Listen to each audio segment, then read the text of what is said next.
네, 여러분 많이 기다리셨죠? 천재 고변호사의 증권고시 패스 시간이 돌아왔습니다. 지난 시간에 저희가 이 매매비 기법 4가지 유형 중에 2가지를 배웠고요. 나머지 2가지에 대한 궁금증이 상당히 많으실 것 같습니다. 고승덕 변호사 나와 계십니다. 어서 오세요. 안녕하셨습니까? 네. 그런데요. 네. 저희 이제 일반 투자자분들이 고승덕 변호사께서 하시는 대로만 따라 한다면은 네. 이 증권고시에 같이 패스할 수가 있는 건가요? 제 생각에는요. 예.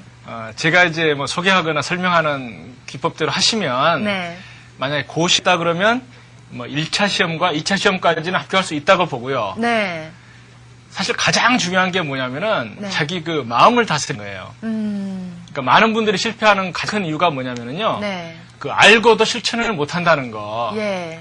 그러니까 제 스스로도 제가 이제 뭐 책을 쓰거나 이제 그 어떤 기법을 이렇게 뭐 확립해가지고 네. 이대로 하자 하면은 분명히 수익이 난다 하면서도 제 스스로도 저를 못 믿고 못 지켜가지고 네. 거꾸로 가는 수가 가끔 있습니다. 예, 맞아요. 네, 그건 결국엔 심리 문제인데 네. 마음까지 다스려야지만이 고시 3차까지 합격하는 게 아닌가 그런 생각이 듭니다. 자, 여러분들 저희와 함께 하시면서 증권고시 1차, 2차 합격까지는 저희가 도와드릴 수가 있습니다. 하지만 3차 합격은 여러분들의 마음을 다스려야 된다는 것 항상 염두에 두시면서 저희 프로그램과 함께 하시면 좋은 수익률 올리실 수 있을 것 같습니다. 자, 4가지 유형 중에 나머지 2가지가요. 네. 추세선 매매법과 파동 매매법이거든요. 네네. 예. 하나하나 또 설명을 해주시죠. 네. 많은 고수분들이 그 추세선을 굉장히 좋아하십니다. 네. 추세선이라고 하는 것은 이제 어떠한 선을 타고 이제 상승하든지 하락하든지 한다는 거거든요. 네. 그러니까 이제 한번 제가 이제 이 추세선 차트를 보여드리기 전에 먼저 네. 칠판에다가 간단히 한번 제가 한번 정리해 보겠습니다. 예. 자, 어떤 이제 주가가 뭐 지수도 좋습니다. 올라갈 때는 일정한 선을 타고 올라가더라. 예. 그러니까 이제 선을 그어 놓고 예. 이 선에서 올라갈 때마다 사면 되는 거죠. 네. 이건 뭐 이동평균선 뭐 신경 쓸 필요도 없습니다. 네. 그러니까 결국 이제 여기서 한번 그 반등을 하고 그 다음에 반등하면 선이 생기잖아요. 네. 그럼 그 다음에는 확률상 이 같은 선을 연장한 여기서 반등할 확률이 크더라. 그 다음에 이제 만약 여기서 또 반등하면 그 다음에 또 여기서 반등할 확률이 크더라. 예. 하는 게 이제 상승 추세선이고요. 네. 만약에 이 선을 깨고 내려가게 되면 네. 이건 상승 추세가 깨진 걸로 봐가지고 뭐 매도를 하든지 아니면 보유 물량을 줄이든지 네. 그렇게 하는 거고요. 하락할 때는 반대로 그 고점을 일정한 선을 이렇게 부딪히면서 내려가더라 하는 거죠. 그래서 그 상승할 때는 이 저점을 연결한 선이 이제 상승 추세선이라고 해가지고 그 매수 포인트다 이렇게 이제 보는 거고요. 네. 이제 하락할 때는 어떠한 선에 부딪히면은 내려가더라. 이 선과 이 점과 이 점을 연결한 이 선을 이제 하락 추세선으로 봐가지고 그 다음에는 이 선만 닿으면 일단 그 매도하고 보는 거죠. 네. 왜냐하면 내려갈 확률이 더 크다 보는 거거든요. 네. 만약에 이 선을 깨고서 주가가 돌면 이건 그 하락 추세가 깨진 걸로 보는 거죠. 네. 그러니까 이때는 그리고 이제 이때는 하락 또는 그 박스죠, 박스권. 네.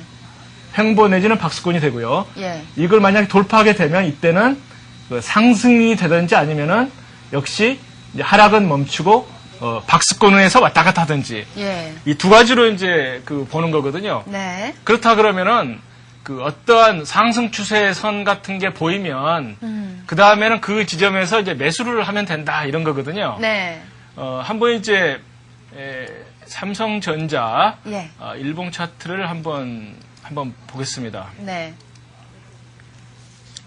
삼성전자 일봉 차트를 보게 되면은 사실 그 이평선 가지고 21선에서 매수하겠다 하는 분들은 작년 10월 달부터 상승할 때 네. 20일 이선까지는 절대 주가가 안 떨어지는 거거든요. 그러네요.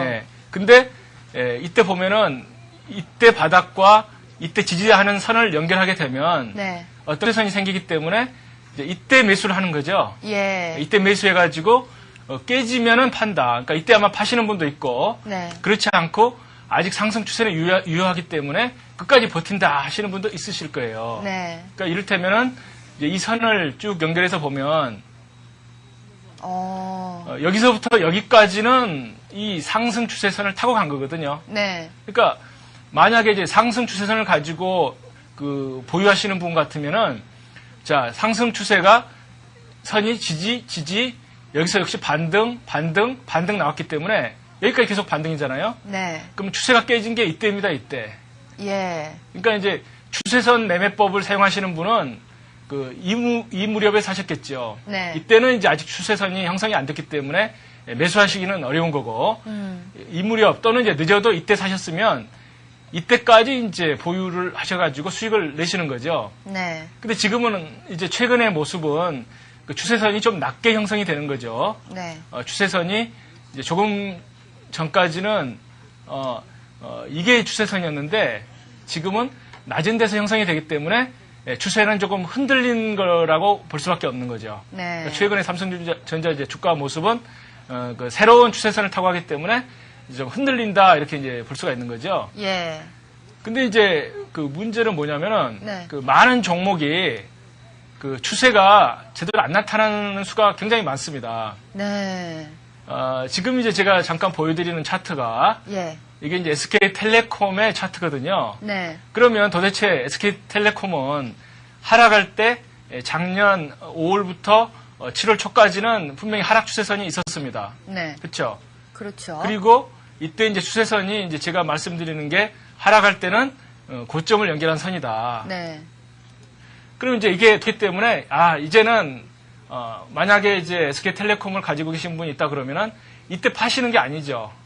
네. 이미 늦었죠. 왜냐하면 하락은 이미 하락 추세선을 깨고 올라갔기 때문에 네. 박스 아니면은 이제 그 상승세죠. 네. 그러니까 실제로 이제 잠깐 올라갔는데 이때는 이제 상승 추세를 이용해서 매매하시는 분들은 이 점과 이 점이 만나야지만이 연결해야지만이 추세가 되기 때문에 이걸 보고서 이 무렵에 샀으면 실제로는 수익은 별로 없었죠. 이때는. 네. 이때는 이제 좀 수익이 좀 나는 때죠. 예. 수익이 좀 나는 때죠. 근데 이제 이 부분 같은 걸 보면은 크게 이제 그 하락 쐐기형 같이 이렇게 삼각형을 만들죠. 네. 삼각형을 만드는데 역시 추세는 고점은 낮아지고 저점은 올라가기 때문에 이때도 그 방향을 제대로 파악할 수 없는 때가 되겠죠. 그러니까 이런 때 같으면 추세선 매매법을 가지고 매매하게 되면은 헷갈려서 도저히 안 되죠. 네. 만약에 이제 추세선 매매법을 가지고 하시는 분들은 이때는 이제 아까 박스권 돌파법 제가 전 시간에 말씀드린 것처럼 그것과 좀 유사한 기법이 있거든요. 네. 그때는 이 하락 추세선하고 이 밑에 이건 상승 추세선이라고 보기는 좀 약하죠. 네. 거의 수평이기 때문에 이걸 보고서 이 돌파하는 모습을 보고서 이건 새로운 추세라 해가지고 쫓아갔으면 또 괜찮습니다. 네. 그러니까 지금 이 부분과 같이 하락과 상승이 수렴하는 경우에는 네. 이건 어떤 추세가 없기 때문에 이때 사고 팔면은 이제 굉장히 위험 부담이 크죠. 잘못하면 냉탕 온탕이 되죠. 그렇지만 네. 이때 돌파하는 모습이 나오면 이건 한 방향으로 갈 확률이 굉장히 높다. 그렇게 이제 생각하시면 되죠. 그렇다면은 이 네. 추세선 매매법이 특히 이제 좀 잘 적용되는 종목들이 있나요? 뭐 대형주라든지 뭐 아니면 네, 사실 예. 저는 개인적으로는 예. 이 추세선 매매법을 좋아하지 않습니다. 네. 그러니까 그 이유가 뭐냐면은요. 네. 가령 이제 아까 제가 추세선을 말씀을 드렸죠. 네. 이를테면 추세가 하락이든 상승이든 간에 이제 형성이 돼야 되는데 네. 대개 보면 추세가 형성이 되려면 하나, 두 개 점이 일단 있어야 되겠죠. 네. 그러니까 그렇죠. 여기서 반등을 해야지만이 이제 추세를 만들 수가 있는데 네. 대개 이때 이제 못 사죠. 왜냐면은 이때는 반등을 해야지만이 이 추세가 나오기 때문에 이 지점에서는 아직 추세가 보이지가 않죠. 예. 그러니까 이때는 못 삽니다. 그럼 올라가서 되게 사기 마련인데 네. 엘리어트 파동을 기억하신다 그러면은 파동이 하나, 둘, 세 개면은 끝이거든요. 그렇죠. 그러니까 이때 추세선을 이용해가지고 이때 잘못 샀다가는 마지막 뒤풀이 꼭지에 물릴 가능성이 높거든요. 네. 그리고 이제 깨진 것을 확인하고 매도를 하게 되면 네. 실제로 이 매수 가격하고 매도 가격을 비교해 보면 실질적으로 손실을 입게 되는 수가 많습니다. 그래서 이제 저 같은 경우는 이 추세라고 하는 게 뒷북을 치는 사실 매매법이다. 그러니까 추세선 매매법이라는 게 나중에 보게 되면 추세를 타고 갔구나. 네. 또 나중에 보면 그 추세선에서 저항받고 하락했구나 하는 게 보이지만 예.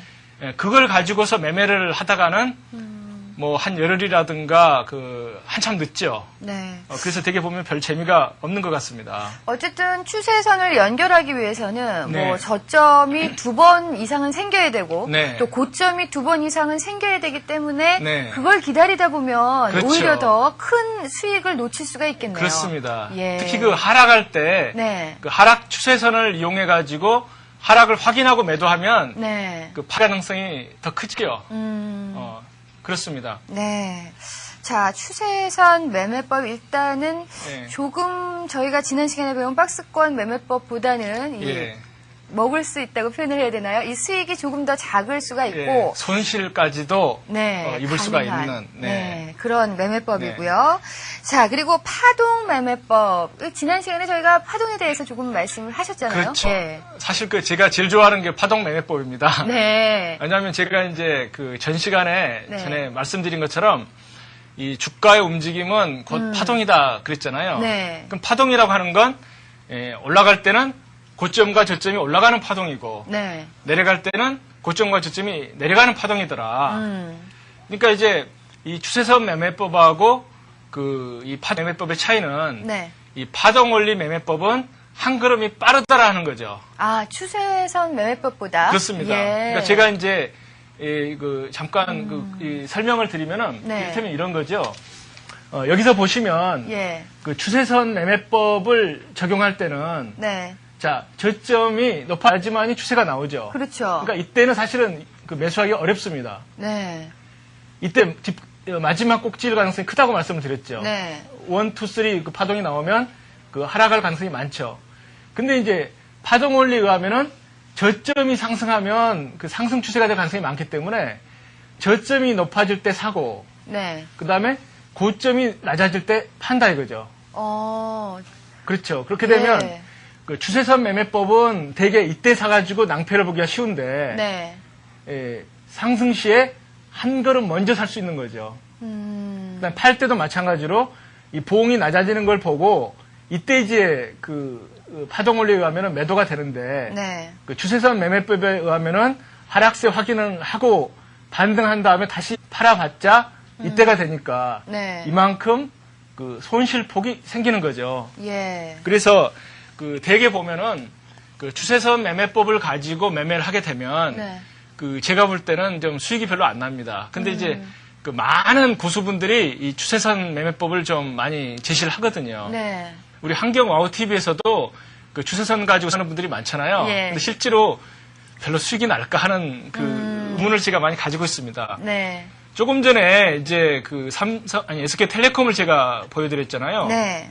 근데 그런 경우에 한번 이제 이 차트를 다시 한번 보신다 그러면은 네. 자, 이 부분에서 보시면은 이 부분에 제가 조금 확대를 해드려야 되겠죠. 네. 자, 이 부분에서 보면 상승 추세 매매법을 가지고 하시는 분은 이 선이 연결되는 걸 보고 이때 이제 사시려고 해도 이게 냉탕원탕하는 분위기이기 때문에 사기는 네. 어렵죠. 예. 그러니까 이 부분에 아마 이제 사실 겁니다. 네. 그리고 이제 아까 전 시간에 말씀드린 상승 돌파 갭을 이제 보고 매매하시는 분들은 이게 분명히 상승 돌파 갭 아닙니까? 예. 이 부분에 사가지고 이제 수익을 내셨을 텐데 네. 쌍바닥 또는 이제 쌍봉을 이용해가지고 파동을 이용해서 매매하시는 분들은 이때는 일단 저점이 높아지는 5일선 쌍바닥이 나왔잖아요. 그렇죠. 예. 그러면 이때 이제 바닥이 높아지면 이건 상승세가 되기 때문에 매수를 해도 되겠다. 또 이때 이제 매수 안 하신 분들은 이때 1, 2, 3 바닥이니까 상승 돌파 갭을 모르시는 분들도 바닥이 3번 높아지고 고점이 이 고점보다는 이 고점이 높잖아요. 네. 그러면은 파동 원리가 고점 저점이 높아지면 이건 상승세다. 그걸 말씀드렸잖아요. 네. 그러니까 쌍바닥만 보고 매수하시는 분은 이때 이제 사셨을 거고 네. 조금 신중하신 분들은 고점 저점이 높아지는 걸 보고 이때 사셨을 거고 네. 그러면 이제 수익이 좀 나죠. 예. 그러면 이제 파동 원리에 의하면은 사실 매도는 이때 하시는 거죠. 그렇죠. 예. 그러니까 이제 원칙을 지켜가지고 나는 무조건 쌍바닥에서 사고 쌍봉에서 팔겠다 하시는 분들은 이때 사가지고 이때 파시는 거죠. 그러니까 이제 중간에 이때 사실 파시는 건 정석이 아닌데 네. 뭐 이때 파시면은 수익이 많이 났겠죠. 네.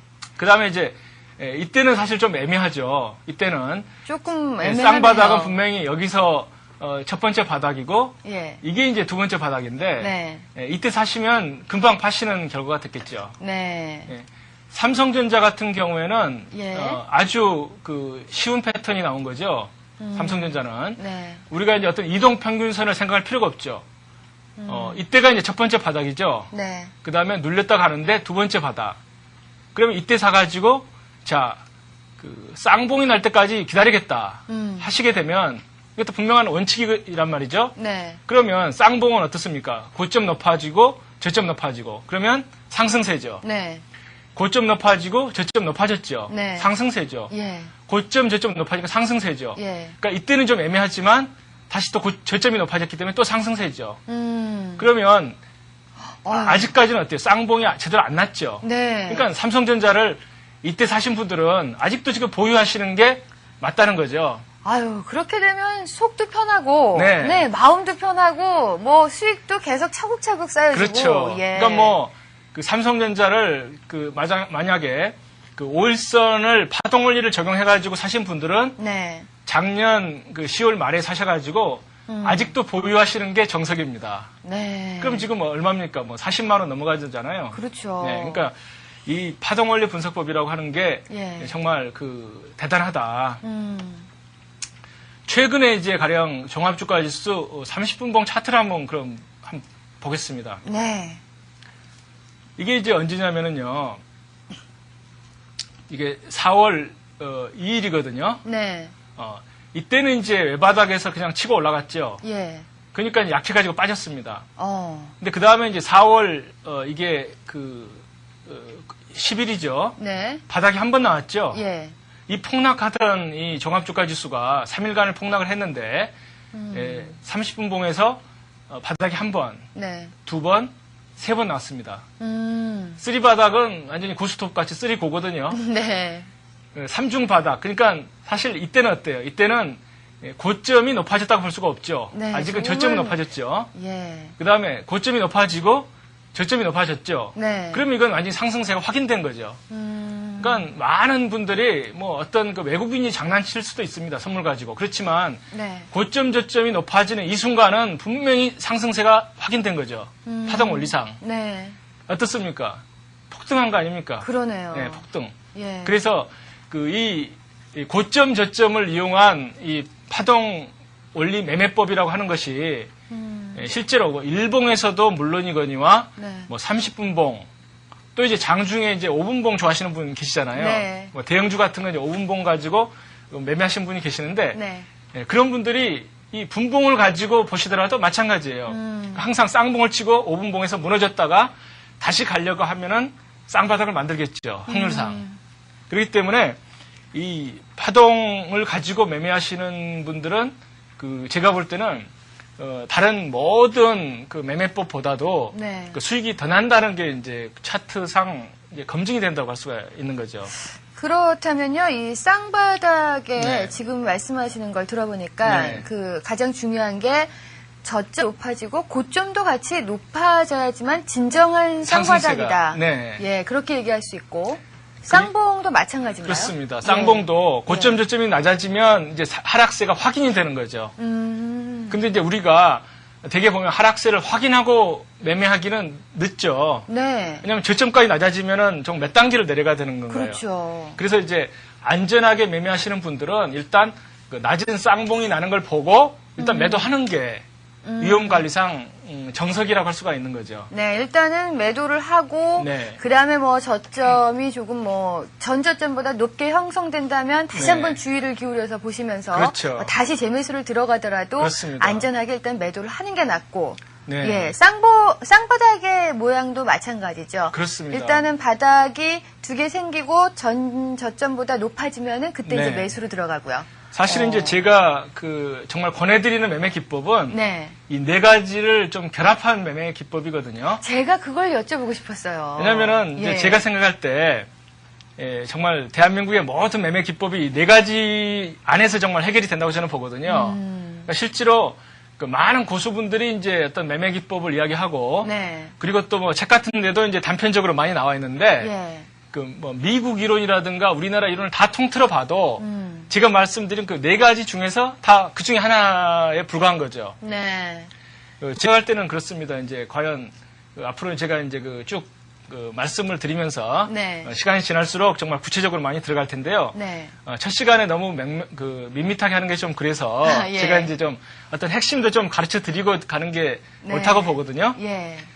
이평선 매매하고 이 파동 원리 매매를 결합시키면 확률이 굉장히 올라갑니다. 아, 이평선 매매법과 법하고 파동 원리 원리를 매매를 결합시키는 결합을 거죠. 시킨다. 네. 예. 이제 그게 어떤 거냐면은 네. 이제 원리는 제가 이렇게 말씀드릴 수가 있어요. 보통 우리가 21선을 뭐라고 그러냐면은 그 생명선이라고 하죠. 그렇죠. 그러니까 생명선이라고 하는 것은 그게 주가가 깨고 내려가면 특히 그 5일선이 21선을 깨고 밑으로 내려가면 그건 하락세죠. 네. 그리고 이제 21선을 타고 올라가면 상승세입니다. 네. 그러니까 이제 두 가지를 결합을 시키는 거죠. 예. 뭐냐면은 쌍바닥이 나면 올라갈 가능성이 크죠. 네. 근데 21선 위에서 쌍바닥이 나면 확률은 굉장히 높죠.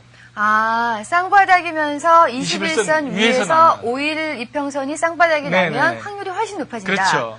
네. 그러니까 두 가지가 결합이 된 거죠. 예. 그러니까 오. 그리고 반대로 매도할 때는 네. 쌍봉이 나면 일단 매도죠. 네. 그렇지만 21선이 깨졌다고 하면 그 외봉으로 깨졌다고 하더라도 일단 매도 관점에서 봐야 되겠죠. 위험관리상. 네. 그러니까 매도할 때는 쌍봉이나 21선이 깨지는 걸 기준으로 한다 그러면 네. 두 개 중에 어떤 게 빨리 나타날지도 모릅니다. 예. 그러니까 매도를 하고 살 때는 조금 더 신중하게. 그러니까 22평선 위에서 5가 쌍바닥이 날 때 사면 그때는 올라갈 확률이 굉장히 높다는 거거든요. 네. 그러니까 일봉이든지 또는 뭐 선물 옵션 하시는 분들은 30분봉, 5분봉에서 다 좋습니다. 네. 이것만 가지고 매매하시면요. 오. 확률이 85%라는 걸 제가 자신 있게 말씀드릴 수가 있거든요. 네. 조금 전에 이제 말씀드린 그 선물 30분봉을 같이 한번 보죠. 예, 예. 가령 선물을 매매하시는 분 또는 이제 대형주를 매매하시는 분들은 네. 이 종합주가지수라든가 선물지수 30분봉을 보고 이제 매매를 하시게 되잖아요. 네. 자, 이때 어떻습니까? 이때는 분명히 봉은 어때요? 외봉이죠. 네. 외봉이지만 2평선이 22평선을 깼죠. 네. 그러면 이때 매도 관점입니다. 이때가. 그러니까 제가 말씀드린 바로 그 원리가 그대로 적용이 되잖아요. 외봉이지만 52평이 22평을 깨면 네. 매도 관점. 어떻습니까? 그 다음에 3일간 무너져 내리는 거예요. 3일간. 그러네요. 올라갈 때는 어때요? 올라갈 때는 이 2평선이 22평선을 타면서 쌍바닥이 났죠. 이때. 아, 네. 어때요? 4일간 올라가죠. 네. 그러니까 확률이 굉장히 높다는 거죠. 예. 사실 이런 걸 좀 공개하면 안 되는데요. 예. 이걸 공개하면 안 되는데. 아유, 자, 그래도요. 예. 일봉을 한번 보시죠. 일봉을. 네. 자, 일봉에서 보면 참 이건 제가 고민을 많이 해야 됩니다. 네. 자, 일봉에서 똑같은 원리입니다. 제가 말씀드린 게 뭐냐면 2평선이 22평선 위에서 쌍바닥이 나면 무섭더라. 아. 이때 어떻습니까? 이때. 그 후로 진짜 예, 무섭게 분명히 올라갔네요. 제 말씀이 맞죠? 예. 정신없이 올라갑니다. 이건 정신없이. 네. 정신없이 올라갑니다. 그 다음에 이때는 어때요? 네. 비행기 떨어지기 전에 폭락할 때입니다. 와. 폭락할 때. 예. 쌍봉이 아닌 것처럼 보이죠? 눈으로 예, 이게 거의 붙어 좀, 있었기 때문에 예. 쌍봉이 아닌 것처럼 보이고 네. 정말 눈이 좋은 분들은 아마 이때 쌍봉을 보셨을 거예요. 이때 차트에서. 예. 그렇지만 22평이 그 차트를 보면은 네. 2평선이 2평선을 깼을 때 네. 꼭 비행기가 안 떨어진다고 하더라도 주가는 폭락한다는 거거든요. 실제로 그렇게 증명이 됐습니다. 그러니까 비행기 떨어지기 전후 분명히 제가 이제 말씀을 드리는데 제가 생각할 때는 저 강의를 듣는 분들이 정말 공부를 정말 하시고 싶으시면 네. 뭐 강의만 되풀이 보지 마시고 예. 제가 말씀드린 그런 모습들을 과거 차트에서 한번 찾아보세요. 그러니까 종합주가지수 일봉 차트, 5분봉 차트, 30분봉 차트에서 네. 제가 말씀드린 그 매매 신호를 가지고서 검증을 해보시라 이거죠. 네. 그러니까 실제로 보면, 그러니까 제가 이제 그렇게 말씀드리는 이유는 뭐냐면은, 저 스스로 그 과거 차트에서 검증을 많이 해봤습니다. 네. 그러니까 뭐 종합주가지수 5분봉에서 과연 제 말이 맞는지, 뭐 30분봉 차트에서 맞는지를 그 과거 차트 정말 몇 년치를 가지고 검증을 해보니까 확률이 85%더라. 사실 뭐 주가를 100% 확실하게 이야기할 수는 없는 거잖아요. 아유, 그럼요. 예. 85% 정도면 아유. 대단한 거거든요. 그렇죠. 예, 그렇죠. 예. 그러니까 이제 지금 보시면서 네. 이제 공부를 좀 더 열심히 하시는 분들은 네. 진짜 이제 과거 차트를 보면서 검증을 해보시는 거죠. 이동 평균선을 이용한 매매법과 쌍봉, 쌍바닥, 파동 매매법을 두 개를 결합했을 때 네. 주흐름이 얼마만큼 강력하게 나타나고 이 말이 진짜 맞는가 또 어느 정도 맞는지 좀 이렇게 직접 확인을 해보시면 그렇습니다. 매매하실 때 많은 도움이 되실 것 같네요. 네, 이렇게 해서 저희가 매매 기법 4가지 유형 중에 박스권 매매법, 이평선 매매법, 또 추세선 매매법, 파동 매매법 4가지를 배웠는데요. 네. 근데 이 매매 기법이 이렇게 딱 4가지밖에 없는 건가요? 실제로 이제 제가 생각할 때 이 4가지 속에 모든 사실은 녹아 들어갑니다. 예. 고수별로 이제 좋아하는 기법이 그 중에 한 가지일 뿐인 거고요. 네. 근데 실제로 이제 개미분들이 좋아하시는 기법이 따로 있어요. 어떤 게 있나요? 그게 이제 따라하기. 따라하기요? 네. 예. 그러니까 주도주가 올라갈 때 그 짝짓기 매매법이라고 그러죠. 아, 주변주 찾아서 같이 네. 올라갈 만한 종목 찾아서 매매하는 네, 그렇죠. 거. 뭐 삼성전자가 뭐 10% 올라가면 뭐 어떤 그 2등주 있잖아요. 예. 같은 업종에서도 안 올라간 그 종목이 있으니까 예. 그걸 쫓아가는 매매법을 많이 좋아하시는 것 같아요. 어떤 게 상한가 가면 도대체 뭐 어떤 수산업에서 뭐 어떤 대림수산이 갔다. 네. 뭐 동원수산이 갔다면 다른 걸 뭐 쫓아가고 그 테마성 게임이 바로 그거거든요. 예. 그래서 많은 분들은 이 4가지 기법을 이제 독자적으로 하지 않고 그 따라가기만 하다 보니까 따라갔을 때 뒷북을 많이 치죠. 네. 특히 이제 상승장 같은 경우는 뭐 상한가 한 3번도 나오면 참 운이 좋은데요. 네. 하락장에서 많은 분들이 그 짝짓기 매매 하다가 네. 꼭 보면은 세력 물량을 다 받아주고 끝나더라고요. 아유, 예, 예. 뭐 상한가 하루 가면 무너지잖아요. 하락장에서. 네. 예. 알겠습니다. 자, 오늘 이번 시간까지 해서 저희가 매매 기법 4가지 유형을 배웠습니다. 시간이 갈수록 다음 시간에는 또 어떤 기법들이 나올지, 어떤 비법이 나올지 너무 궁금해지는데요. 자, 다음 시간에도 좋은 강의 부탁드리겠습니다. 감사합니다.